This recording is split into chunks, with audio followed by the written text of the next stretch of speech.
J'ai commencé à prendre des cours de piano relativement jeune et David a suivi. David a suivi et on a aimé ça tous les deux. Et on a joué ensemble tous les deux. Il a fait un petit peu de piano, mais on s'est surtout exprimé finalement au tambour. Lui au chant, moi au tambour. Et voilà. Et on a partagé beaucoup de choses. Et jusqu'à présent, on aime tous les deux beaucoup la musique. Beaucoup, beaucoup. Lui, il aime beaucoup le gospel en particulier. Il m'en parle très souvent. Il a un projet d'album.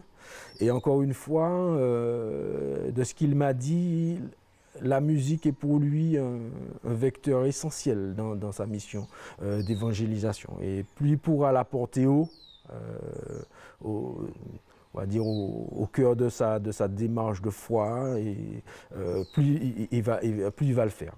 Voilà.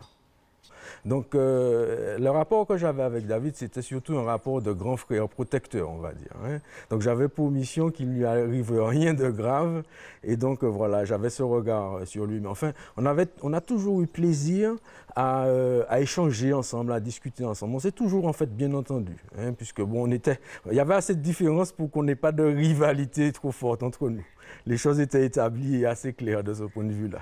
Voilà. Assez souvent, les jeux qu'on avait ensemble, ce n'étaient pas des jeux forcément très physiques, puisque bon, à la course ou ce genre de choses, bon, comme à l'époque, il n'y avait pas photo, mais souvent des jeux de société ou déjà des jeux où on était, voilà, souvent des jeux de société ou disons la belote, les dominos, ce type de jeux qu'on avait ensemble, ou alors voilà, ou alors des jeux de questions-réponses et des choses comme ça. Mauvais joueur. Non, pas vraiment. Enfin, bon, comme tous les enfants, enfin, ils n'aimaient pas perdre. Mais souvent, ils se remobilisaient pour pouvoir gagner la fois d'après, si jamais ils perdaient. Donc, voilà. Et donc, bon, là, c'est à son dernier passage ici. Hein. Après, le souci, c'est que maintenant, il passe vraiment un coup de vent. Hein. On le voit, il passe comme une comète, comme dirait ma mère d'ailleurs.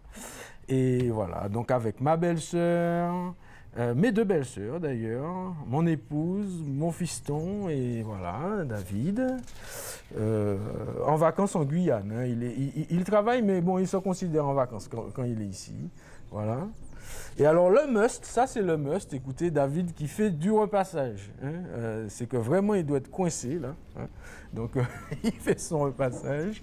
Et non, mais il est très actif et s'il y a quelque chose qui ne rate jamais, c'est l'heure de la messe. Donc brusquement, il passe en mode voilà, TGV pour ne pas être en retard. David c'est un enfant qui faisait des bêtises comme tous les autres.